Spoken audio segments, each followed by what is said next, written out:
ಸಾರ್ವಜನಿಕರಿಗೆ ವಿಶ್ವನಾಥಪುರ ಪೊಲೀಸ್ ಠಾಣಾ ವತಿಯಿಂದ ಹೃತ್ಪೂರ್ವಕವಾದ ಸ್ವಾಗತವನ್ನು ಕೊಡ್ತಾರೆ. ದೇವನಹಳ್ಳಿ ತಾಲೂಕಿನ ವಿಶ್ವನಾಥಪುರ ಪೊಲೀಸ್ ಠಾಣೆಯಲ್ಲಿ ಏಪ್ರಿಲ್ 12ರಂದು ಪರಿಶಿಷ್ಟ ಜಾತಿ ಮತ್ತು ಪಂಗಡದವರ ಕುಂದುಕೊರತೆಯ ಸಭೆ ನಡೆಯಿತು. ಈ ಸಭೆಯಲ್ಲಿ ಭಾಗಿಯಾಗಿದ್ದ ಊರಿನ ಮುಖಂಡರು ಹಾಗೂ ಸಾರ್ವಜನಿಕರು ತಮ್ಮ ಗ್ರಾಮಗಳಲ್ಲಿ ಆಗುವ ಮದ್ಯ ಮಾರಾಟ ಹಾಗೂ ಗಾಂಜಾ ಸೇವನೆಯ ಬಗ್ಗೆ ದೂರು ನೀಡಿದರು. ಜೈ ಭೀಮ್ ನ್ಯೂಸ್ 24x7 ಇದು ಬಹುಜನರ ನ್ಯಾಯಕ್ಕಾಗಿ.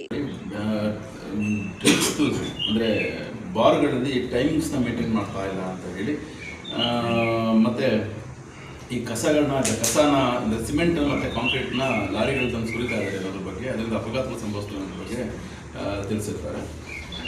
ಜೊತೆಗೆ ಜೊತೆಗೆ ಈಗಾಗಲೇ ಇದಕ್ಕೆ ವೆಹಿಕಲ್ಸ್ ಸಂಬಂಧಪಟ್ಟಂತೆ ಆ್ಯಕ್ಷನ್ ಇದು ವಾಹನಗಳು ಜಾಸ್ತಿ ಓಡಾಡ್ತವೆ ಸಂಬಂಧಪಟ್ಟಂತೆ ಕ್ರಮ ತಗೋಬೇಕು ಅಂತ ಹೇಳಿದ್ರು. ಸೊ ನಾವೀಗ ಆಲ್ರೆಡಿ ಈ ವರ್ಷದಲ್ಲಿ ಅಂದರೆ ಮೂರುವರೆ ತಿಂಗಳುಗಳಲ್ಲಿ ಅಂದಾಜು ಸುಮಾರು 924 ಪ್ಲಸ್ ಇದೊಂದು ಎಲ್ಲ ಒಂದು 950 ಪ್ರಕರಣಗಳನ್ನ ನಾವು ದಾಖಲಿಸಿದ್ದೀವಿ.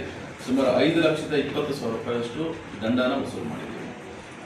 ನಮ್ಮ ಠಾಣಾ ಬರೀ ನಮ್ಮ ಠಾಣೆಗೆ ಸಂಬಂಧಪಟ್ಟಂತೆ ನಾನು ಹೇಳ್ತಾ ಇರೋದು, ಬೇರೆ ಇಲ್ಲೆಲ್ಲ ನಮ್ಮ ಠಾಣೆಗೆ ಸಂಬಂಧಪಟ್ಟಂತೆ ಇಷ್ಟು ಪ್ರಕರಣಗಳನ್ನ ದಾಖಲಿಸಿದ್ದೀವಿ. ಪ್ರತಿನಿತ್ಯ ಆಗಲೇ ಹೇಳಿದೆ 60, 30, 40 ಈ ಥರ ಪ್ರಕರಣ ದಾಖಲಿಸ್ತಾ ಇದ್ದೀವಿ. ಸುಮಾರು 950 ಪ್ರಕರಣಗಳನ್ನು ನಾವು ಈಗಾಗಲೇ ದಾಖಲಿಸಿದ್ದೀವಿ ಈ 26ನೇ ವರ್ಷದಲ್ಲಿ. ಅದರಲ್ಲಿ ಅಮೌಂಟ್ ಲಿಸ್ಟ್ ಕಲೆಕ್ಟ್ ಮಾಡಿ ದಂಡವನ್ನು ವಸೂಲು ಮಾಡಿದ್ದೀವಿ.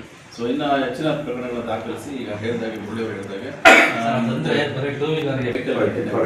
ಯಾವುದಿಲ್ಲ. ಆಮೇಲೆ ಟೂ ವೀಲರು ಮಧ್ಯ ಒಂದು ಆಗ್ತಿರುತ್ತೆ ಬಿಟ್ಟರೆ ಟೂ ವೀಲರ್ಗೆ ಹಾಕಿರೋದಲ್ಲ ಇದು. ನನ್ನ ಪ್ರಕಾರ ಟೂ ವೀಲರ್ ಚೆಕ್ ಮಾಡಿದ್ರೆ ಒಂದು 30% ಸಿಗ್ಬೋದು, 70% ಬೇರೆ 4 ವೀಲರು 3 ವೀಲರು ಮತ್ತು ಗೂಡ್ಸ್ ವೆಹಿಕಲ್ಸು ಅವೇ ಸಿಗ್ತವೆ.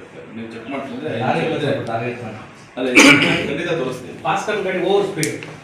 ಫಾಸ್ಟಿಂಗ್ ಗಾಡಿಗಳಂತೂ ನಾವು ಆಗಲೇ ಇದನ್ನ ಏನೋ ಆಕ್ಸಿಡ್ 270 ಕೇಸ್ಗಳನ್ನ ದಾಖಲಿಸಿದ್ದೀವಿ. ಅವ್ರಿಗೆಲ್ಲ ಫೈನ್ ಕಳಿಸಿದ್ದೀವಿ. ಸುಮಾರು ಒಂದು 6-7 ಬಾರಿ ಮೀಟಿಂಗನ್ನು ಮಾಡಿದ್ದೀನಿ. ಎಲ್ಲರನ್ನು ಕರೆದು ಎಲ್ಲರನ್ನು ಸೆಪರೇಟಾಗಿ ಮೀಟಿಂಗನ್ನು ಮಾಡಿದ್ದೀನಿ. ಈ ಥರದ ಅಪರಾಧಗಳು ಆಗ್ತಾ ಇದ್ದಾವೆ, ಅದ್ರ ಬಗ್ಗೆ ಕ್ರಮ ತಗೋಬೇಕು ಅಂತ.